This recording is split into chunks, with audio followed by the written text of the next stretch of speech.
जगत गुरु गुरु नानक साहब जी संसार के जीवां दी कल्याण करदियां एक ऐसे नगर विच आए ने जिस नगर विच संत दोखी लोग रहिंदे, जिन्हां नूं रब दे प्यारे चंगे नहीं लगदे। सतगुरु जी ने आके उस नगर विच शाम जे दा वेला सी, उतारा कीता। नगर वाले आके सतगुरां नूं कहंदे जी तुसीं इत्थे नहीं रह सकदे, असीं अपने नगर च किसे फकीर किसे साध नूं वड़न नहीं देंदे, तुसीं इत्थों चले जाओ। महाराज जी कहंदे असीं तुहाडे कोलों कुछ मंगदे नहीं, रात कट्टांगे सवेरे चले जावांगे। कहंदे जी नहीं, असीं तुहानूं रहण ही नहीं देना इत्थे। इस समाज विच ऐसे लोग भी ने जिन्हां नूं किसी महात्मा दी, किसी साधु दी, किसी गुरु पीर दी कोई कदर नहीं। सतगुरु जी उठ के नगर दे दूसरे खुंजे चले गए, उत्थे भी पहुंच गए। कहंदे जी तुहानूं क्या असीं अपने नगर दी हद बंदी विच किसी साध नूं किसी फकीर नूं नहीं उतरन देंदे, जाओ इत्थों। सतगुरु जी कहंदे चल भी मरदाने चलीए। भाई बाला ते मरदाना जी नूं नाल लैके साहब नगर दे बाहर वार चले गए। थोड़ी थोड़ी लो हाले लगी सी, पूरा हनेरा नहीं सी पिया। एक झुग्गी वेखी, उहदे च दीवा जग रहा है। पातशाह कहंदे चल मरदाने उस झुग्गी च चली, कोई रहिंदा होवेगा तदे दीवा जग रहा। सतगुरु उस झुग्गी दे दरवाजे कोल पहुंचे ते की वेखदे ने, उस झुग्गी दे अंदर एक कोड़ी है जिहदे शरीर ते कोड़ पिया ते पूं वग रही है, रेशा वग रहा है, बड़ा दुखी ते करा रहा है। उसे पिंड दा बंदा सी जिहड़े पिंड वालियां ने सतगुरां नूं उतरन नहीं दिता। इहनूं कोड़ी जान के नगर तो बाहर सुट गए ने भी ये किते होरां नूं इह रोग ना लावे। दो प्रशादे किवें किसी जानवर दे मूहरे सुट्टी दे ने, इदां सुट के चले जांदे। करा रहा जदों सतगुरु जी पहुंचे, आख्या सत करतार साहब दे दर्शन कीते ते दर्शन करदिआं इहनूं अपनी पीड़ा भुल गई, दर्द भुल गया। करा रहा सी दर्द नाल, हाय हाय कर रहा सी। दर्शन करदिआं सार दर्द भुल गई, दर्द रुक गई। एकदम हनेरा पै गया ते दर्शन होणों बंद हो गए। फिर कराउण लगा, फिर व्याकुल होण लगा, फिर तड़फण लगा। अक्सर कोड़ियां नूं जिवें जिवें रात पैण लगदी है तिवें तिवें रोग होर सताउंदा है, कराउंदा है, तड़फदा है। इहनूं तड़फदिआं वेख के मेरे साहब बोले, मरदानिया रबाब छेड़ बाणी आई है। रबाब छेड़ बाणी आई है। ते भाई मरदाने जी दी सुरत भी इहो जी मिली हुई मेरे गुरु चरना विच, गुरदेव दे चरना विच, कि उन्हां नूं पुछना नहीं सी पैंदा महाराज केड़ा राग गावां, केड़े राग दे विच रबाब बजावां।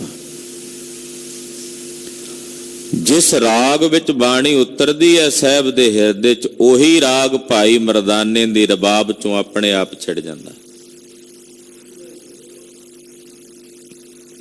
जदों साहब ने कहा मरदानिया रबाब छेड़ बाणी आई है, तां गुरदेव ने जो शब्द अपने मुखों उच्चारण किया वो अज दा पवित्र हुक्मनामा है। आओ मन विरतियां एकाग्र करिए। जगत गुरु जाहर पीर जगत गुर बाबा धन गुरु नानक देव साहिब जी दे ਪਵਿੱਤਰ ਪਾਵਨ ਚਰਨਾ ਕਮਲਾਂ ਵਿੱਚ ਆਪਣੀਆਂ ਹਾਜ਼ਰੀਆਂ ਲਵਾਉਂਦੇ ਆਖੋ ਜੀ ਸਤਨਾਮ ਸ੍ਰੀ ਵਾਹਿਗੁਰੂ ਸਾਹਿਬ ਜੀ। ਸਤਨਾਮ ਸ੍ਰੀ ਵਾਹਿਗੁਰੂ ਸਾਹਿਬ ਜੀ। ਤਨਾਸਰੀ ਮਹਲਾ ਪਹਿਲਾ। ਜਿਉ ਤਪਤ ਹੈ ਬਾਰੋ ਬਾਰੂ। ਪਾਤਸ਼ਾਹ ਨੇ ਜਦੋਂ ਕਿਹਾ ਨਾ ਮਰਦਾਨਿਆਂ ਰਬਾਬ ਛੇੜ ਬਾਣੀ ਆਈ ਹੈ, ਮਰਦਾਨਾ ਜੀ ਨੇ ਰਾਗ ਤਨਾਸਰੀ ਵਿੱਚ ਰਬਾਬ ਨੂੰ ਛੇੜਿਆ, ਸੁਰਾਂ ਛੇੜੀਆਂ ਤੇ ਗੁਰਦੇਵ ਨੇ ਪਾਵਨ ਅੰਮ੍ਰਿਤ ਬਚਨ ਉਚਾਰਨ ਕੀਤਾ। ਤਨਾਸਰੀ ਮਹੱਲਾ ਪਹਿਲਾ। ਜਿਉ ਤਪਤ ਹੈ ਬਾਰੋ ਬਾਰ। ਜਿਉ ਤਪਤ ਹੈ ਬਾਰੋ ਬਾਰ। ਉਹ ਸਾਹਮਣੇ ਕੋੜੀ ਤਪ ਰਿਹਾ ਸੀ ਨਾ, ਦੁਖੀ ਹੋ ਰਿਹਾ ਸੀ। ਮਹਾਰਾਜ ਜੀ ਕਹਿੰਦੇ ਬਾਹਰ ਦੇਸ ਕੋੜ ਕਰਕੇ ਦੁਖੀ ਹੈ, ਤਪ ਰਿਹਾ ਹੈ, ਪਰ ਅਸਲ ਵਿੱਚ ਅਸਲੀਅਤ ਇਹ ਹੈ ਕਿ ਮਨੁੱਖ ਦਾ ਜੀੜਾ ਵੀ ਤਪ ਰਿਹਾ ਹੈ, ਅੰਦਰੋਂ ਤਪ ਰਹੇ ਨੇ ਜੀਵ, ਕਰਿਜ ਰਹੇ ਨੇ। ਇੱਕ ਵਾਰ ਨਹੀਂ ਪੇ ਤਪਦੇ, ਬਾਰ ਬਾਰ ਪੇ ਤਪਦੇ ਨੇ। ਇੱਕ ਵਿਕਾਰ ਥੋੜੀ ਤਪਾਉਂਦਾ, ਇੱਕ ਵਿਕਾਰ ਸ਼ਾਂਤ ਹੋਵੇ ਤੇ ਦੂਸਰਾ ਸਫੁਰਤ ਹੋ ਜਾਂਦਾ ਹੈ, ਦੂਸਰਾ ਸ਼ਾਂਤ ਹੋਵੇ ਤੇ ਤੀਸਰਾ ਤਾਪ। ਬਾਰ ਬਾਰ ਮਨੁੱਖੀ ਹਿਰਦਾ, ਮਨੁੱਖੀ ਜੀੜਾ ਤਪ ਰਿਹਾ ਹੈ। ਕਦੇ ਹਿੰਸਾ ਦੇ, ਕਦੇ ਲੋਭ ਦੇ, ਕਦੇ ਕੋਪ ਦੇ, ਕਦੇ ਤ੍ਰਿਸ਼ਨਾ ਦੀ ਅੱਗ ਵਿੱਚ ਇਹ ਜੀੜਾ ਤਪ ਰਿਹਾ ਹੈ। ਕਦੇ ਆਪਣੇ ਸਵੈ ਅੰਤਰ ਝਾਤੀ ਮਾਰ ਕੇ ਵੇਖੀਏ ਕਿ ਇਹ ਪਾਵਨ ਪੰਕਤੀ ਸਾਡੇ ਤੇ ਲਾਗੂ ਨਹੀਂ ਹੁੰਦੀ। ਜਾਣੀਏ ਕਿ ਸਾਹਿਬ ਦੇ ਪਾਵਨ ਅੰਮ੍ਰਿਤ ਬਚਨ ਸਾਡੇ ਹਿਰਦਿਆਂ ਦੀ ਦਸ਼ਾ ਬਿਆਨ ਨਹੀਂ ਪੇ ਕਰਦੇ। ਹਾਲੇ ਅੱਖ ਨਹੀਂ ਖੁੱਲਦੀ, ਸਵੇਰੇ ਸੁੱਤੇ ਪਿਆ ਉੱਠਦਿਆਂ ਸਾਰ ਕੋਈ ਨਾ ਕੋਈ ਤਪਸ਼ ਹਿਰਦੇ 'ਚ ਜਾਗ ਪੈਂਦੀ ਹੈ। ਆ ਨਹੀਂ ਹੋਇਆ, ਆ ਹੋ ਜੇ, ਆ ਨਹੀਂ ਹੋਣਾ ਚਾਹੀਦਾ। ਇਹ ਵੀ ਤਾਂ ਤਪਣਾ ਹੀ ਹੈ ਨਾ। ਮਹਾਰਾਜ ਬਾਰ ਬਾਰ ਜੀਵ ਦਾ ਹਿਰਦਾ ਤਪ ਰਿਹਾ ਹੈ, ਖਪ ਰਿਹਾ ਹੈ। ਹਾਂਜੀ, ਤਪ ਤਪ ਖਪੈ ਬਹੁਤ ਬੇਕਾਰ। ਤਪ ਤਪ ਕੇ ਖਪਦਾ ਹੈ ਬਹੁਤੇ ਵਿਕਾਰਾਂ 'ਚ। ਇੱਕ ਵਿਕਾਰ ਨਹੀਂ, ਬਹੁਤੇ ਵਿਕਾਰਾਂ ਵਿੱਚ ਤਪ ਤਪ ਕੇ ਖਪਦਾ ਹੈ। ਕਦੇ ਕਾਮ, ਕਦੇ ਕ੍ਰੋਧ, ਕਦੇ ਲੋਭ, ਕਦੇ ਮੋਹ, ਕਦੇ ਹੰਕਾਰ, ਕਦੇ ਈਰਖਾ, ਕਦੇ ਦਵੈਸ਼, ਕਦੇ ਨਿੰਦਾ, ਕਦੇ ਚੁਗਲੀ, ਬਖੀਲੀ। ਇਹਨਾਂ ਵਿਕਾਰਾਂ ਵਿੱਚ ਤਪ ਤਪ ਕੇ ਖਪਦਾ ਹੈ, ਖਪੀ ਜਾਂਦਾ। ਆਪਾਂ ਆਮ ਕਰਕੇ ਪੰਜਾਬੀ 'ਚ ਕਹਿ ਦਿੰਦੇ ਆ, ਮੈਂ ਖਪ ਗਿਆ ਕੰਮ ਕਰਕੇ। ਕਹਿੰਦੇ ਇਹ ਮਨੁੱਖ ਦਾ ਜਿਹੜਾ ਖਪ ਰਿਹਾ, ਤਪ ਤਪ ਕੇ ਖਪ ਰਿਹਾ ਬਹੁਤੇ ਵਿਕਾਰਾਂ ਵਿੱਚ। ਇੱਕ ਵਿਕਾਰ ਹੋਵੇ ਤਾਂ ਗੱਲ ਕਰੀਏ, ਬਹੁਤ ਬੇਕਾਰ, ਬਹੁਤ ਵਿਕਾਰ ਨੇ। ਜਿਨ੍ਹਾਂ ਬਹੁਤੇ ਵਿਕਾਰਾਂ ਦੇ ਵਿੱਚ ਮਨੁੱਖ ਦਾ ਜਿਹੜਾ ਤਪ ਤਪ ਕੇ ਖਪ ਰਿਹਾ ਹੈ। ਜੈ ਤਨ ਬਾਣੀ ਵਿਸਰ ਜਾਏ। ਹੋਇਆ ਕਿਉਂ ਐਸਾ? ਆਖੋ ਸਤਨਾਮ ਸ੍ਰੀ ਵਾਹਿਗੁਰੂ। ਕਿਉਂ ਹੋ ਰਿਹਾ ਐਸਾ? ਕਹਿੰਦੇ ਇਸ ਲਈ ਪਿਆ ਹੁੰਦਾ ਕਿਉਂਕਿ ਜਿਨ੍ਹਾਂ ਦੇ ਤਨਾਂ ਚੋਂ ਸਾਹਿਬ ਦੀ ਅੰਮ੍ਰਿਤਮਈ ਬਾਣੀ ਵਿਸਰ ਜਾਂਦੀ ਹੈ, ਨਿਰੰਕਾਰ ਦੀ ਵਾਹ ਵਾਹ ਬਾਣੀ ਵਿਸਰ ਜਾਂਦੀ ਹੈ। ਜਿਨ੍ਹਾਂ ਦੇ ਤਨਾਂ ਵਿੱਚੋਂ ਇਹ ਬਾਣੀ ਵਿਸਰ ਜਾਂਦੀ ਹੈ। ਅਗਲੀ ਪੰਕਤੀ 'ਚ ਦੱਸਦੇ ਨੇ, ਜਿਉ ਪੱਕਾ ਰੋਗੀ ਵਿਲ ਲਾਏ। ਉਹ ਇਸੇ ਤਰ੍ਹਾਂ ਵਿਰਲਾਪ ਕਰਦੇ ਨੇ ਜਿਵੇਂ ਆ ਕੋੜੀ ਪਿਆ ਵਿਰਲਾਪ ਕਰਦਾ। ਸਤਿਗੁਰਾਂ ਦੀਆਂ ਨਿਗਾਹਾਂ ਦੇ ਅੱਖਾਂ ਦੇ ਸਾਹਮਣੇ ਪਿਆ ਹੋਇਆ ਸੀ। ਪੱਕਾ ਰੋਗੀ ਕਹਿੰਦੇ ਨੇ ਕੋੜੀ ਨੂੰ। ਵੈਸੇ ਵਿਦਵਾਨ ਜਨ ਕੋੜ ਦੇ ਰੋਗ ਬਾਰੇ ਇਸ ਤਰ੍ਹਾਂ ਦੱਸਦੇ ਨੇ, ਪੱਕਾ ਰੋਗ, ਕਿ ਰੀੜ ਦੀ ਹੱਡੀ ਦਾ ਸਲੜਾ ਜਿਹੜਾ ਸਿਰਾ ਹੁੰਦਾ ਹੈ, ਇਹਨੂੰ ਅਖੀਰਲਾ ਸਿਰਾ ਟੇਲ ਬੋਨ ਕਹਿ ਦਿੰਦੇ ਹੈ, ਉਸ ਜਗ੍ਹਾ ਤੇ ਆ ਕੇ ਮਾਸ ਗਲ ਜਾਂਦਾ ਹੈ। ਅੱਜ ਕੱਲ ਦੇ ਤਰੀਕੇ ਹੋਰ ਨੇ, ਪਹਿਲੇ ਕੁਝ ਤਰੀਕੇ ਹੋਰ ਸਨ। ਉਹਦੇ ਵਿੱਚ ਮਾਸ ਗਲਿਆ ਹੋਇਆ ਕੱਢ ਕੇ ਕੋਈ ਦੂਸਰਾ ਮਾਸ ਭਰਿਆ ਜਾਂਦਾ, 24 ਘੰਟੇ ਤੱਕ ਉਹਨੂੰ ਰੱਖਿਆ ਜਾਂਦਾ, ਉਹ ਵੀ ਗਲ ਜਾਂਦਾ, ਫਿਰ ਬਦਲਿਆ ਜਾਂਦਾ। ਦਿਨ ਰਾਤ ਉਹ ਕੋੜੀ ਇਸ ਰੋਗ ਕਰਕੇ ਵਿਆਕੁਲ ਹੁੰਦਾ, ਬੇਬਲ ਹੁੰਦਾ, ਕਰਾਉਂਦਾ, ਉਹਨੂੰ ਕਹਿੰਦੇ ਸੀ ਪੱਕਾ ਰੋਗੀ। ਜਾਂ ਕੈਂਸਰ ਦੀ ਜਿਹੜੀ ਭਿਆਨਕ ਬਿਮਾਰੀ, ਉਹਨੂੰ ਪੱਕਾ ਰੋਗ ਕਹਿ ਦਿੰਦੇ ਆ। ਪਾਤਸ਼ਾਹ ਕਹਿੰਦੇ ਜਿਵੇਂ ਕੋਈ ਪੱਕਾ ਰੋਗੀ ਵਿਰਲਾਪ ਕਰਦਾ ਨਾ, ਜਿਨ੍ਹਾਂ ਦੇ ਤਨਾਂ ਚੋਂ ਗੁਰੂ ਦੀ ਬਾਣੀ ਵਿਸਰ ਜਾਂਦੀ ਹੈ, ਉਹ ਪੱਕੇ ਰੋਗੀ ਵਾਂਗੂ ਵਿਰਲਾਪ ਕਰਦੇ, ਦਿਨ ਰਾਤ ਕਰਾਉਂਦੇ ਰਹਿੰਦੇ। ਉਹਨਾਂ ਦੇ ਹਿਰਦੇ ਤਪਦੇ ਰਹਿੰਦੇ ਆ, ਵਿਕਾਰਾਂ ਦੀ ਤਪਸ਼ ਦੇ ਵਿੱਚ ਖਪਦੇ ਰਹਿੰਦੇ ਆ। ਉਹਨਾਂ ਦੇ ਹਿਰਦਿਆਂ ਨੂੰ ਕਦੇ ਸ਼ਾਂਤੀ ਤੇ ਸਕੂਨ ਹਾਸਲ ਨਹੀਂ ਹੁੰਦਾ, ਖਪਦੇ ਆ, ਦੁਖੀ ਹੁੰਦੇ ਆ, ਵਿਆਕੁਲ ਹੁੰਦੇ ਆ, ਤਪ ਤਪ ਕੇ ਵਿਕਾਰਾਂ ਦੇ ਵਿੱਚ ਖਪਦੇ ਰਹਿੰਦੇ ਆ। ਜਿਨ੍ਹਾਂ ਦੇ ਤਨਾਂ ਚੋਂ ਗੁਰੂ ਦੀ ਬਾਣੀ ਵਿਸਰ ਜਾਂਦੀ ਹੈ, ਉਹ ਇਸ ਪੱਕੇ ਰੋਗੀ ਵਾਂਗੂ ਵਿਰਲਾਪ ਕਰਦੇ ਨੇ। ਉਹਨਾਂ ਦੇ ਹਿਰਦੇ 'ਚ ਕਦੇ ਟਿਕਾ ਤੇ ਸ਼ਾਂਤੀ ਤੇ ਸਕੂਨ ਨਹੀਂ ਬਣਦਾ। ਬਹੁਤਾ ਬੋਲਣ ਚਖਣ ਹੋਏ, ਕਹਿੰਦੇ ਬਹੁਤਾ ਬੋਲਣਾ ਝੱਖ ਮਾਰਨ ਦੇ ਤੁੱਲ ਹੈ, ਵੀ ਝੱਖਾਂ ਮਾਰੀ ਜਾਓ, ਉਹਦਾ ਕੀ ਫਾਇਦਾ। ਮੈਂ ਇੰਜ ਕੀਤਾ, ਮੈਂ ਇੰਜ ਕਰ ਦਿਆਂਗਾ ਰੱਬਾ, ਆਹ ਨਹੀਂ ਕਰਨਾ, ਉਹ ਨਹੀਂ ਕਰਨਾ। ਕਹਿੰਦੇ ਬਹੁਤਾ ਕਈ ਬੋਲਦੇ ਨੇ ਬਹੁਤ, ਅੰਦਰ ਗੱਲ ਨਹੀਂ ਪਰ ਮੂੰਹੋਂ ਬੋਲਦੇ ਬਹੁਤ ਨੇ। ਤੇ ਬਹੁਤਾ ਬੋਲਣਾ ਝੱਖਣ ਦੇ ਸਮਾਨ, ਯਾਨੀ ਕਿ ਝੱਖ ਮਾਰਨ ਦੇ ਤੁੱਲ ਹੈ। ਵਿਣ ਬੋਲੇ ਜਾਣੇ ਸਭ ਸੋਏ, ਕਿਉਂਕਿ ਮੇਰਾ ਮਾਲਕ ਤਾਂ ਐਸਾ ਹੈ, ਉਹਦੇ ਅੱਗੇ ਬੋਲ ਕੇ ਦੱਸਣਾ ਹੀ ਨਹੀਂ ਪੈਂਦਾ, ਉਹ ਤਾਂ ਬਿਨਾਂ ਬੋਲਿਆ ਸਭ ਕੁਝ ਜਾਣਦਾ। ਬੋਲ ਕੇ ਦੱਸਣ ਦੀ ਲੋੜ ਉਹਨੂੰ ਪੈਂਦੀ ਹੈ ਜਿਹੜਾ ਅਣਜਾਣ ਹੋਵੇ, ਜਿਸ ਨੂੰ ਪਤਾ ਨਾ ਹੋਵੇ। ਜਿਸ ਨੂੰ ਸਾਰਾ ਪਤਾ ਹੈ, ਜਿਵੇਂ ਕਹਿੰਦੇ ਆ ਨਾ ਵੀ ਘਰ ਦੇ ਵੱਛੇ ਦੇ ਦੰਦ ਗਿਣੇ ਹੁੰਦੇ ਆ, ਜਿਹਨੂੰ ਸਾਡੀ ਕੱਲੀ ਕੱਲੀ ਬਾਤ ਦਾ ਪਤਾ, ਉਹਦੇ ਅੱਗੇ ਬੋਲ ਕੇ ਦੱਸਣ ਦੀ ਕੀ ਲੋੜ ਹੈ। ਕਿ ਮੈਂ ਜੀ ਇੰਨਾ ਪਾਠ ਕਰਦਾ ਹੁੰਨਾ ਜੀ, ਮੈਂ ਇੰਨਾ ਭਜਨ ਕਰਦਾ ਹੁੰਨਾ ਜੀ,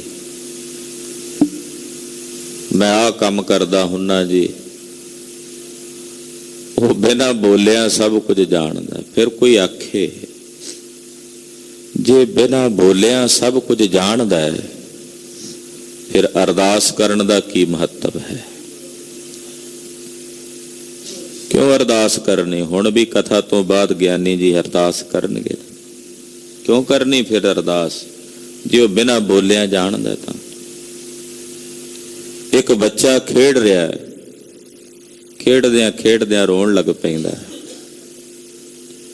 ਮਾਂ ਨੂੰ ਪਤਾ ਹੁੰਦਾ ਕੰਮਕਾਰ ਵਿੱਚ ਲੱਗੀ ਨੂੰ ਵੀ ਹੁਣ ਇਹ ਰੋ ਰਿਹਾ, ਇਹਨੂੰ ਭੁੱਖ ਲੱਗੀ ਹੈ, ਪਰ ਉਹਨੂੰ ਤਾਂ ਵੀ ਪਤਾ ਹੁੰਦਾ ਵੀ ਇਹਨੂੰ 2 ਘੰਟੇ ਹੋ ਗਏ ਨੇ ਦੁੱਧ ਪੀਤਿਆਂ, ਹੁਣ ਇਹਦਾ ਟਾਈਮ ਹੈ, ਉਹ ਜਾਣਦੀ ਵੀ ਹੁੰਦੀ ਹੈ। ਪਰ ਜੇ ਬੱਚਾ ਰੋਵੇ ਨਾ ਤੇ ਮਾਂ ਦੀ ਮਮਤਾ ਦਾ ਵਾਤ ਛੱਲਿਆ ਰਸ ਜਿਹੜਾ ਉਛਲ ਕੇ ਨਹੀਂ ਆਉਂਦਾ। ਜਦੋਂ ਰੋਂਦਾ ਨਾ ਬਾਲਕ ਤੇ ਫਿਰ ਭੱਜ ਕੇ ਜਾ ਕੇ ਗਲਵੱਕੜੀ 'ਚ ਲੈ ਲੈਂਦੀ ਹੈ। ਗੁਰਦੇਵ ਮਾਤਾ ਵੀ ਹਨ, ਗੁਰਦੇਵ ਪਿਤਾ ਵੀ ਹਨ, ਜਾਣਦੇ ਨੇ ਮੇਰੇ ਬੱਚੇ ਨੂੰ ਕੀ ਕੀ ਚਾਹੀਦਾ, ਸਭ ਕੁਝ ਜਾਣਦੇ ਨੇ। ਅਰਦਾਸ ਜਦੋਂ ਕਰੀਦੀ ਹੈ ਤਾਂ ਮੇਰੇ ਸਾਹਿਬ ਦਾ ਵਾਤ ਛੱਲਿਆ ਰਸ ਉਛਲ ਕੇ ਆ ਜਾਂਦਾ ਹੈ, ਔਰ ਆਪਣੇ ਸੇਵਕ ਦੀ ਬੇਨਤੀ ਸੁਣ ਕੇ ਘੁੱਟ ਕੇ ਗਲਵੱਕੜੀ 'ਚ ਲੈ ਲੈਂਦੇ ਆ। ਵਾਹਿਗੁਰੂ। ਅਰਦਾਸ ਦਾ ਮਹੱਤਵ ਹੈ ਵਾਸਤਾ। ਉਹ ਕਹਿੰਦੇ ਜੇ ਅਰਦਾਸ ਹੀ ਕਰਨੀ ਹੈ ਤਾਂ ਕਰ ਲਵੋ, ਅਖੀਰ 'ਚ ਇਹੀ ਕਹਿ ਲਵੋ ਮਹਾਰਾਜ ਜੀ ਆ ਕੁਝ ਚਾਹੀਦਾ ਦੇ ਦਿਓ। ਮਹਾਰਾਜ ਜੀ ਨਿਤਨੇਮ ਕੀਤਾ ਹੈ, ਪ੍ਰਵਾਨ ਕਰਿਓ, ਅੱਖਰ ਵੱਧ ਘੱਟ ਭੁੱਲ ਚੁੱਕ ਖਿਮਾ ਕਰਿਓ। ਕੀ ਲੋੜ ਹੈ ਪਿਛਲੀ ਸਾਰੀ ਅਰਦਾਸ ਕਰਨ ਦੀ ਕਿ ਪਹਿਲਾਂ ਪ੍ਰਥਮ ਭਗਉਤੀ ਤੋਂ ਸ਼ੁਰੂਆਤ ਕਰੋ, ਫਿਰ ਪੰਜਾਂ ਪਿਆਰਿਆਂ ਨੂੰ, ਚੌਂ ਸਾਹਿਬਜ਼ਾਦਿਆਂ ਨੂੰ, 40 ਮੁਕਤਿਆਂ ਨੂੰ, ਤਖਤਾਂ ਨੂੰ। ਉਹ ਸਾਰੀ ਅਰਦਾਸ ਕਰਨ ਦਾ ਕੀ ਮਤਲਬ ਹੈ? ਅਖੀਰ ਵਿੱਚ ਤਾਂ ਇੰਨਾ ਹੀ ਕਹਿਣਾ ਹੁੰਦਾ, ਮਹਾਰਾਜ ਆਹ ਕੰਮ ਕਰ ਦਿਓ, ਤਰੀਕ ਤੇ ਚੱਲਿਆ, ਕੇਸ ਜਿੱਤ ਜਾਵਾਂ, ਆਹ ਕੰਮ ਹੋਣ ਲੱਗਾ, ਮਹਾਰਾਜ ਕਰ ਦਿਓ। ਉਹ ਸਾਰੀ ਅਰਦਾਸ ਕਰਨ ਦਾ ਕੀ ਪ੍ਰਯੋਜਨ ਹੋ ਜਾਂਦਾ? ਇੱਕ ਇਤਿਹਾਸਕ ਘਟਨਾ ਇਸ ਸਵਾਲ ਦਾ ਜਵਾਬ ਦੇ ਦਿੰਦੀ ਹੈ। ਸਮਾਂ ਸੀ ਮੀਰ ਮੰਨੂ ਦਾ, ਸਿੰਘਾਂ ਦੇ ਸਿਰਾਂ ਦੇ ਮੁੱਲ ਪਏ ਹੋਏ ਨੇ। ਕਿਹਾ ਗਿਆ ਸੀ ਸਿਰ ਪਰ ਹੋਵੇਂ ਜਿਸਕੇ ਕੇਸ, ਰਹਿਣ ਨਾ ਪਾਵੇਂ ਹਮਰੇ ਦੇਸ। ਕੇਸਨ ਵਾਲੇ ਜੋ ਨਰ ਹੋਈ, ਬਾਲ ਬਿਰਧ ਲਭ ਛੱਡੋ ਨਾ ਕੋਈ। ਜਿਹੜਾ ਕੇਸਾਂ ਵਾਲਾ ਨਜ਼ਰ ਆਵੇ, ਭਾਵੇਂ ਬੱਚਾ, ਭਾਵੇਂ ਬਜ਼ੁਰਗ ਹੈ, ਭਾਵੇਂ ਬਾਲਕ ਹੈ, ਜਵਾਨ ਹੈ, ਲੱਭ ਕੇ ਛੱਡੋ ਨਾ, ਮਾਰ ਦਿਓ। ਬੜਾ ਫਰਕ ਪੈ ਗਿਆ। ਜੰਗਲਾਂ 'ਚ ਸਿੰਘ ਲੁਕ ਕੇ ਰਹਿੰਦੇ, ਪੋਹ ਦੀਆਂ ਸਰਦ ਰਾਤਾਂ ਨੇ ਤੇ ਮੀਂਹ ਲੱਗਾ ਹੋਇਆ। ਜੰਗਲ ਵਿੱਚ ਇੱਕ ਕੱਖਾਂ ਦੀ ਕੁੱਲੀ ਜੀ ਬਣਾ ਕੇ ਇੱਕ ਮੀਆਂ ਬੀਬੀ ਦੰਪਤੀ ਰਹਿੰਦੇ, ਦਰਵਾਜ਼ਾ ਲਾਇਆ ਹੋਇਆ। ਇੱਕ ਮੁਸਲਮਾਨ ਰਾਹ ਭਟਕ ਕੇ ਉੱਥੇ ਪਹੁੰਚਿਆ, ਉਹਨੇ ਦਰਵਾਜ਼ਾ ਖੜਕਾਇਆ। ਅੰਦਰੋਂ ਸਿੰਘ ਨੇ ਪੁੱਛਿਆ ਕੌਣ? ਕਹਿੰਦਾ ਜੀ ਮੈਂ। ਉਹਨਾਂ ਆਖਿਆ ਦਰਵਾਜ਼ਾ ਨਹੀਂ ਖੁੱਲਣਾ, ਕਿਉਂਕਿ ਸਿੰਘਾਂ ਦੇ ਸਿਰਾਂ ਦੇ ਮੁੱਲ ਪਏ ਨੇ, ਤੇਰੇ ਤੇ ਸਾਨੂੰ ਯਕੀਨ ਨਹੀਂ ਕਿ ਜੇ ਮੈਂ ਦਰਵਾਜ਼ਾ ਖੋਲਿਆ ਤੇ ਅੰਦਰ ਆਵੇਂਗਾ ਤੂੰ ਕੀ ਕਰੇਗਾ। ਮੈਂ ਨਹੀਂ ਚਾਹੁੰਦਾ ਵੀ ਮੇਰੇ ਘਰ ਵਿੱਚ ਕੋਈ ਆਵੇ ਤੇ ਘਰ ਆਏ ਨੂੰ ਮੈਂ ਮਾਰ ਦਿਆਂ। ਇਹ ਨਹੀਂ ਕਿ ਮੈਂ ਤੇਰੇ ਤੋਂ ਡਰਦਾ ਹੋਇਆ ਦਰਵਾਜ਼ਾ ਨਹੀਂ ਪਿਆ ਖੋਲਦਾ, ਮੈਂ ਇਸ ਕਰਕੇ ਨਹੀਂ ਪਿਆ ਖੋਲਦਾ ਵੀ ਤੂੰ ਘਰ ਆਇਆ ਮੇਰੇ ਤੇ ਘਰ ਆਏ ਨੂੰ ਮੈਨੂੰ ਮਾਰਨਾ ਨਾ ਪਵੇ। ਉਹ ਕਹਿਣ ਲੱਗਾ ਭਾਈ ਐਸੀ ਬਾਤ ਨਹੀਂ ਵੀ ਮੈਂ ਰਾਤ ਇੱਕ ਕੱਟਣੀ ਹੈ, ਸਵੇਰੇ ਇੱਥੋਂ ਚਲਿਆ ਜਾਣਾ। ਮੀਂਹ ਲੱਗਾ, ਮੈਂ ਤਾਂ ਬਾਹਰ ਮਰ ਜਾਵਾਂਗਾ ਕੰਬ ਕੇ, ਪੋਹ ਦੀਆਂ ਸਰਦ ਰਾਤਾਂ ਨੇ।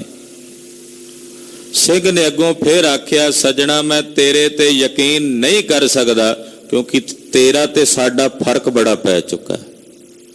ਸਰਕਾਰ ਤੁਹਾਡੀ ਹੈ, ਫਰਕ ਬੜਾ ਪੈ ਚੁੱਕਾ ਹੈ। ਇਹ ਫਰਕ ਤੇਰੀਆਂ ਇਹਨਾਂ ਗੱਲਾਂ ਨਾਲ ਨਹੀਂ ਮਿਟਣਾ। ਮੈਂ ਤੈਨੂੰ ਆਪਣੇ ਘਰ ਅੰਦਰ ਨਹੀਂ ਵਾੜ ਸਕਦਾ। ਉਹਨੇ ਤੀਜੀ ਵਾਰ ਫੇਰ ਕਿਹਾ, ਕਹਿਣ ਲੱਗਾ ਤੈਨੂੰ ਗੁਰੂ ਨਾਨਕ ਦਾ ਵਾਸਤਾ ਦਰਵਾਜ਼ਾ ਖੋਲ ਦੇ। ਸਿੰਘ ਨੇ ਅੱਗੋਂ ਕੋਈ ਸਵਾਲ ਜਵਾਬ ਨਹੀਂ ਕੀਤਾ, ਝਟ ਦਰਵਾਜ਼ਾ ਖੋਲ ਦਿੱਤਾ।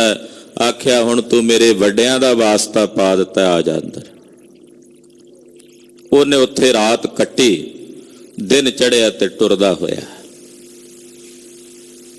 ਇਹ ਸਵਾਲ ਦਾ ਜਵਾਬ ਮਿਲ ਗਿਆ ਕਿ ਫਿਰ ਲੰਮੀ ਅਰਦਾਸ ਕਰਨ ਦਾ ਕੀ ਮਤਲਬ, ਕਿ ਪਿੱਛੋਂ ਸਾਰੇ ਵੱਡਿਆਂ ਦਾ, ਬਜ਼ੁਰਗਾਂ ਦਾ, ਸ਼ਹੀਦਾਂ ਦਾ, ਸਭ ਦਾ ਨਾਂ ਲੈਣ ਦੀ ਲੋੜ ਕਿਉਂ ਪੈਂਦੀ ਹੈ?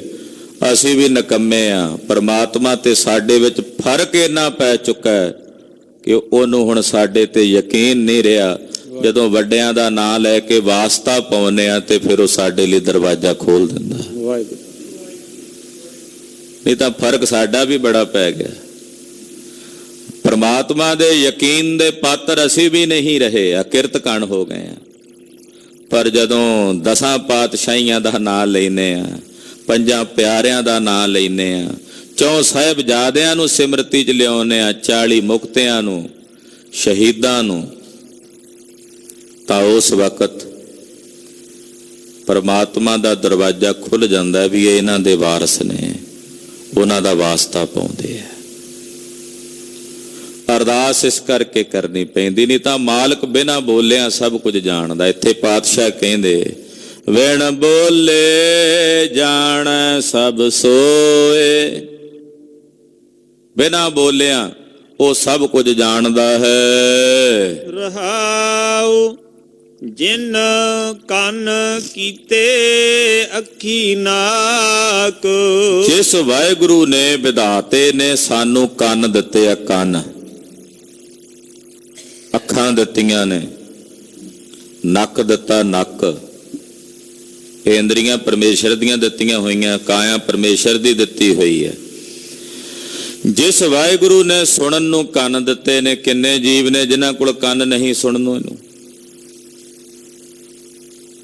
ਜਿਸ ਨੇ ਅੱਖਾਂ ਦਿੱਤੀਆਂ ਨੇ, ਕਿੰਨੇ ਜੀਵ ਨੇ ਜਿਨ੍ਹਾਂ ਕੋਲ ਅੱਖਾਂ ਨਹੀਂ।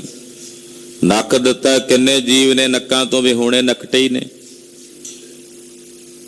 ਵਾਹਿਗੁਰੂ ਨੇ ਵਿਧਾਤੇ ਨੇ, ਜਿਸ ਨੇ ਕੰਨ ਦਿੱਤੇ ਨੇ, ਅੱਖਾਂ ਦਿੱਤੀਆਂ ਨੇ ਤੇ ਨਾਸਕਾ ਦਿੱਤੀ ਹੈ। ਜਿਨ ਜਿਹਵਾ ਦਿੱਤੀ ਬੋਲੇ ਤਾਤ। ਜਿਸ ਵਾਹਿਗੁਰੂ ਨੇ ਪਰਮੇਸ਼ਰ ਨੇ ਜ਼ੁਬਾਨ ਦਿੱਤੀ ਹੈ ਗੱਲਾਂ ਬਾਤਾਂ ਕਰਨ ਨੂੰ, ਬੋਲਣ ਨੂੰ। ਕਿੰਨੇ ਨੇ ਜਿਨ੍ਹਾਂ ਨੂੰ ਨਹੀਂ ਮਿਲੀ, ਨਹੀਂ ਬੋਲ ਸਕਦੇ, ਗੂੰਗੇ ਹੀ ਜੀਵ ਨੇ ਕਿੰਨੇ। ਜਾਨਵਰ ਕਦੇ ਬੋਲ ਕੇ ਆਪਣੀ ਪੀੜਾ ਨਹੀਂ ਦੱਸ ਸਕਦਾ, ਮੈਨੂੰ ਕੀ ਤਕਲੀਫ ਹੈ। ਕੋਲ ਬੈਠੇ ਅੰਦਾਜ਼ਾ ਲਾਉਂਦੇ ਆ ਜਿਹੜੇ ਮਾਲਕ ਨੇ, ਜਾਪਦਾ ਇਹ ਤਕਲੀਫ ਹੋਣੀ ਹੈ। ਵਾਹਿਗੁਰੂ ਨੇ ਜੇਬਾ ਦਿੱਤੀ ਹੈ ਬੋਲਣ ਵਾਸਤੇ। ਜਿਨ ਜਿਹਵਾ ਦਿੱਤੀ ਬੋਲੇ ਤਾਤ। ਜਿਸ ਨੇ ਜੀਭਾ ਦਿੱਤੀ ਹੈ ਬੋਲਣ ਵਾਸਤੇ, ਜੋ ਚਾਹੀਦਾ ਝੱਟ ਬੋਲ ਦਿੰਨੇ ਆ, ਮਹਾਰਾਜ ਆ ਚਾਹੀਦਾ, ਜੋ ਤਕਲੀਫ ਹੈ ਝੱਟ ਬੋਲ ਕੇ ਦੱਸ ਦਈਦਾ, ਤਕਲੀਫ ਹੈ। ਜਿਸ ਵਿਧਾਤੇ ਨੇ ਬੋਲਣ ਵਾਸਤੇ ਜ਼ੁਬਾਨ ਦਿੱਤੀ ਹੈ। ਜਿਨ ਮਨ ਰਾਖਿਆ ਅਗਨੀ ਪਾਏ। ਜਿਸ ਨੇ ਮਾਤਾ ਦੇ ਉਦਰ ਦੀ ਅੱਗ ਦੇ ਵਿੱਚ ਜੀਵ ਦੀ ਰੱਖਿਆ ਕੀਤੀ। ਜਿਨ ਮਨ ਰਾਖਿਆ ਅਗਨੀ ਪਾਏ। ਜਿਸ ਵਿਧਾਤੇ ਨੇ, ਨਿਰੰਕਾਰ ਨੇ ਇਸ ਜੀਵ ਦੀ ਰੱਖਿਆ ਕੀਤੀ ਆ ਅੱਗ ਦੇ ਵਿੱਚ, ਅਗਨ ਕੁੰਡ ਚ। ਮਾਤਾ ਦੇ ਉਦਰ ਦੀ ਅਗਨੀ ਜੋ ਬੜੀ ਪ੍ਰਬਲ ਹੈ, ਉਸ ਅੱਗ ਦੇ ਵਿੱਚ ਵੀ ਤਾਂ ਪਰਮੇਸ਼ਰ ਨੇ ਰੱਖਿਆ ਨਾ। ਜਿੱਥੇ ਸਾਰਾ ਕੁਝ ਖਾਧਾ ਮਾਤਾ ਦਾ ਭੋਜਨ ਹਜਮ ਹੋ ਸਕਦਾ ਹੈ, ਇਹੋ ਜਿਹਾ ਲਾਵਾ ਹੁੰਦਾ ਹੈ ਕਿ ਬਲੇਡ ਤੱਕ ਨੂੰ ਵੀ ਉਹ ਲਾਵਾ ਗਾਲ ਕੇ ਸਾੜ ਕੇ ਸਵਾਹ ਕਰ ਸਕਦਾ ਹੈ।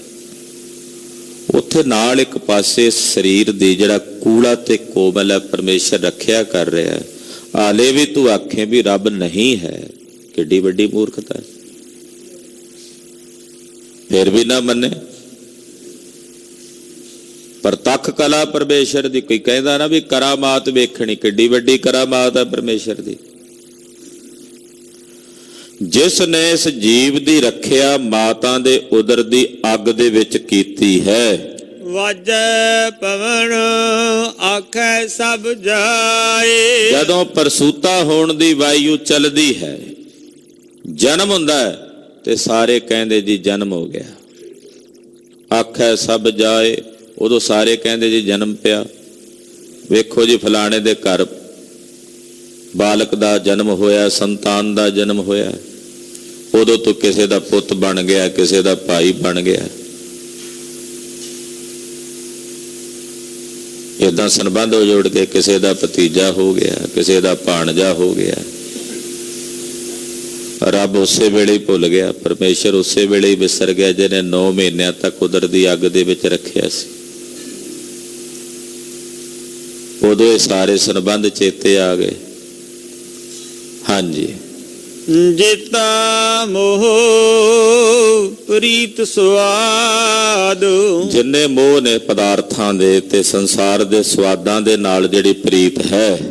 ਸਭਾ ਕਾਲਖ ਦਾਗਾ ਦਾਗ। ਇਹ ਸਭ ਕਾਲਖ ਨੇ, ਔਰ ਇਹ ਕਾਲਖਾਂ ਦਾ ਦਾਗ ਹੈ। ਜਿੰਨੇ ਮਰਜ਼ੀ ਲਾ ਲਓ ਮੂੰਹ ਤੇ, ਇਹ ਦਾਗਾ ਦਾਗ ਨੇ। ਇਹ ਸਾਰੇ ਕਾਲਸ਼ ਦੇ ਪਾਪ। ਏਦਾਂ ਕਹਿ ਸਕਦੇ ਆ ਵੀ ਜਿਹੜਾ ਮੋਹ ਹੈ ਪਦਾਰਥਾਂ ਦਾ, ਸਵਾਦਾਂ ਦੀ ਪ੍ਰੀਤ ਹੈ, ਇਹ ਸਭ ਕਾਲਖ ਦੇ ਦਾਗ ਨੇ। ਇਹ ਦਾਗ ਤੂੰ ਜਿੰਨੇ ਮਰਜ਼ੀ ਮੂੰਹ ਤੇ ਲਾ ਲੈ, ਦਾਗ ਦੋਸ਼ ਮੂੰਹ ਚਲਿਆ ਲਾਏ। ਇੱਕ ਗੱਲ ਯਾਦ ਰੱਖੀ, ਜਿਹੜਾ ਇਹ ਦੋਸ਼ਾਂ ਦੇ ਦਾਗ ਤੂੰ ਆਪਣੇ ਮੂੰਹ ਤੇ ਲਾ ਕੇ ਜਾਏਗਾ ਨਾ, ਭਗਤ ਜੀ ਤਾਂ ਕਹਿੰਦੇ ਹੇ ਵਾਹਿਗੁਰੂ ਇਹ ਵਿਚਾਰਾ ਕੜਿਆਲ ਵੇਖ ਕੇ ਤਾਂ ਮੈਂ ਹੋਰ ਕੰਬ ਗਿਆ, ਵੀ ਇਹ ਵਿਚਾਰਾ ਬੇਦੋਸ਼ਾ ਕੁੱਟਿਆ ਜਾ ਰਿਹਾ, ਇਹਦਾ ਕੋਈ ਦੋਸ਼ ਨਹੀਂ, ਕੜਿਆਲ ਨੂੰ ਜਿਉਂ ਕੁੱਟਦੇ ਆ ਥੋੜੇ ਮਾਰ ਮਾਰ ਕੇ, ਇਹਦਾ ਕੋਈ ਦੋਸ਼ ਨਹੀਂ, ਇਹ ਨਿਰਦੋਸ਼ਾ ਕੁੱਟਿਆ ਜਾ ਰਿਹਾ। ਵਾਹਿਗੁਰੂ ਸਾਡੇ ਵਰਗੇ ਦੋਸ਼ਾਂ ਦਾ ਕੀ ਹਾਲ ਹੋਵੇਗਾ, ਦੋਸ਼ੀਆਂ ਦਾ ਕੀ ਹਾਲ ਹੋਵੇਗਾ। ਇੱਥੇ ਸਾਹਿਬ ਕਹਿੰਦੇ ਦੋਸ਼ਾਂ ਦੇ ਦਾਗ ਲਾ ਕੇ ਜਦੋਂ ਆਪਣੇ ਮੂੰਹ ਤੇ ਸੰਸਾਰ ਤੋਂ ਜਾਵੇਗਾ, ਦਰਗਾਹ ਬੈਸਣ ਨਹੀਂ ਜਾਏ। ਉਹ ਕਾਲੇ ਮੂੰਹ ਵਾਲਿਆ, ਫਿਰ ਤੇਰਾ ਰੱਬ ਦੇ ਘਰ ਦੇ ਵਿੱਚ ਕੋਈ ਟਿਕਾਣਾ ਨਹੀਂ ਬਣਨਾ, ਉੱਥੇ ਨਿਵਾਸ ਨਹੀਂ ਜੇ ਮਿਲਣਾ। ਕਾਲੇ ਮੂੰਹ ਵਾਲਿਆ, ਕਾਲਖ ਜੋ ਲਾ ਲਈ ਦੋਸ਼ਾਂ ਦੀ, ਪਾਪ ਕਰਮਾਂ ਦੀ, ਉੱਥੇ ਪਾਪ ਕਰਮਾਂ ਦੀ ਮੂੰਹ ਕਾਲਖ ਮਲ ਕੇ, ਤੇ ਜੇ ਤੂੰ ਆਖੇ ਹੁਣ ਵਾਹਿਗੁਰੂ ਦੇ ਘਰ 'ਚ ਥਾਂ ਮਿਲ ਜੇਗੀ, ਨਹੀਂ ਮਿਲਣੀ। ਦਰਗਾਹ ਬੈਸਣ ਨਹੀਂ, ਰੰਗ ਦਾ ਮਤਲਬ ਨਹੀਂ ਇੱਥੇ ਕਾਲਾ, ਉਹਦਾ ਪਰਮੇਸ਼ਰ ਦੇ ਬਣਾਏ ਰੰਗ ਨੇ। ਇੱਥੇ ਜਦੋਂ ਕਾਲਾ ਮੂੰਹ ਵਾਲਾ ਕਿਹਾ ਜਾਂਦਾ ਨਾ, ਉਹਦਾ ਮਤਲਬ ਹੈ ਪਾਪ ਕਰਮਾਂ ਦੀ ਕਾਲਖ ਪੋਚੀ ਹੋਈ ਜਿਹਨੇ ਮੂੰਹ ਤੇ, ਪਾਪ ਕਰਮਾਂ ਦੀ।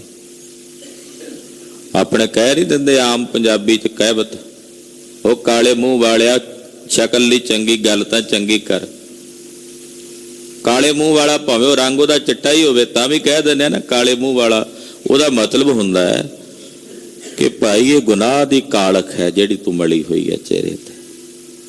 ਪਾਤਸ਼ਾਹ ਕਹਿੰਦੇ ਗੁਨਾਹਾਂ ਦੀ ਕਾਲਖ ਮਲ ਕੇ ਮੂੰਹ ਤੇ ਦੋਸ਼ਾਂ ਦੀ ਜਦੋਂ ਗਿਆ, ਤੇ ਅੱਗੇ ਨਿਰੰਕਾਰ ਦੇ ਘਰ ਵਿੱਚ ਦਰਗਾਹ ਬੈਸਣ ਨਹੀਂ ਜਾਏ।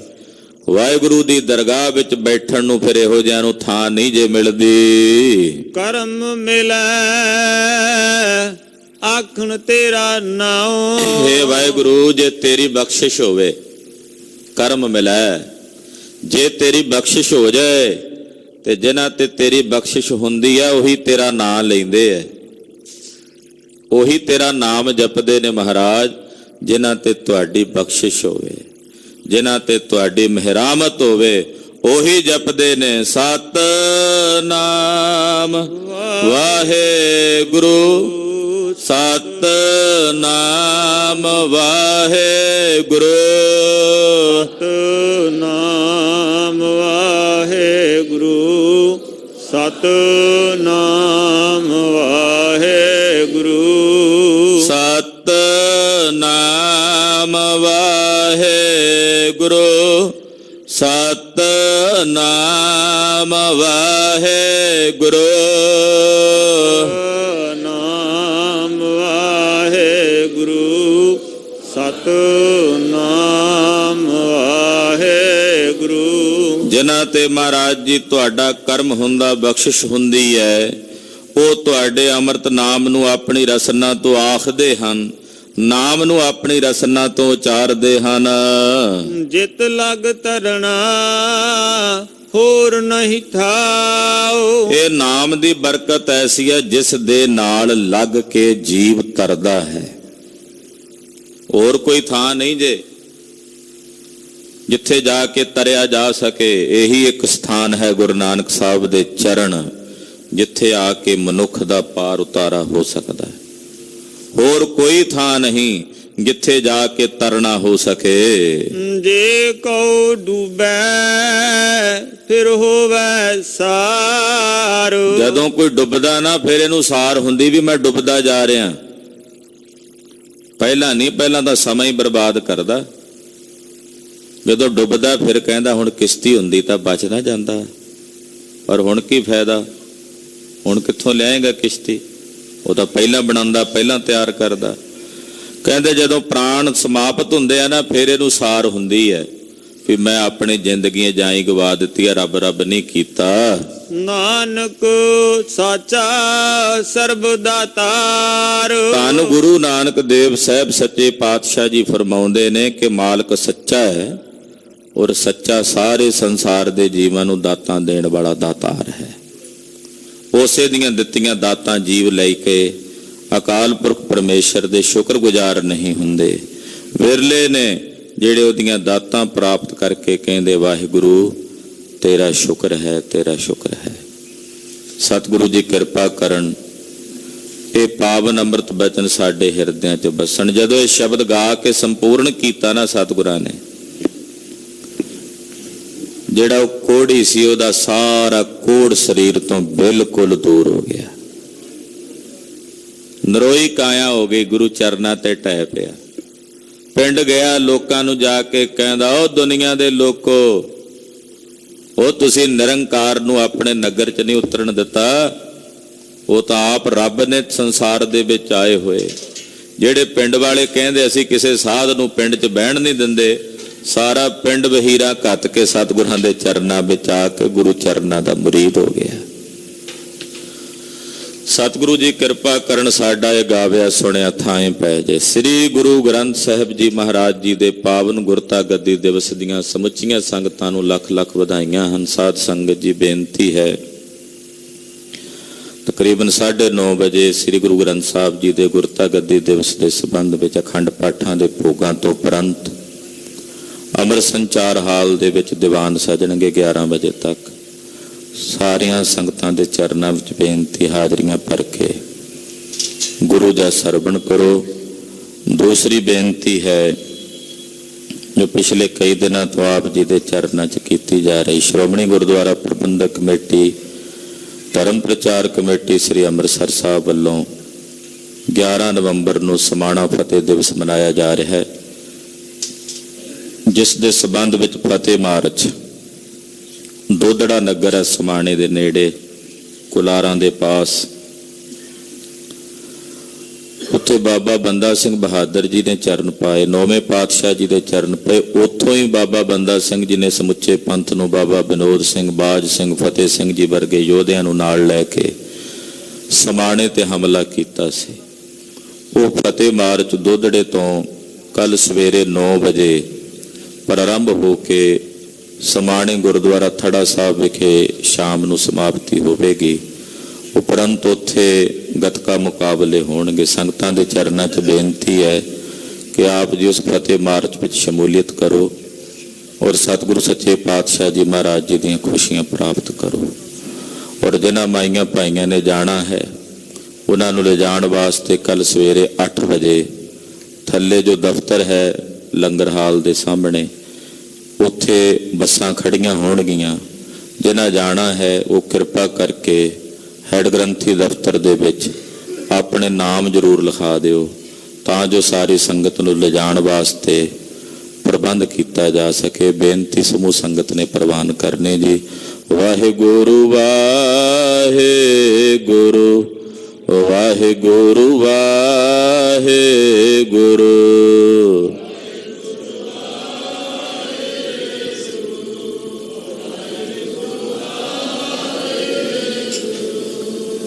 ਵਾਹਿਗੁਰੂ ਵਾਹਿਗੁਰੂ ਵਾਹਿਗੁਰੂ ਵਾਹਿਗੁਰੂ।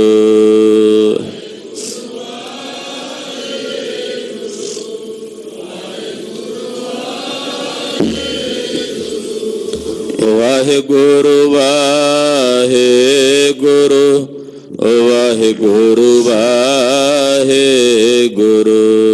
ਵਾਹਿਗੁਰੂ ਵਾਹਿਗੁਰੂ ਵਾਹਿਗੁਰੂ ਵਾਹਿਗੁਰੂ। ਵਾਹਿਗੁਰੂ ਵਾਹਿਗੁਰੂ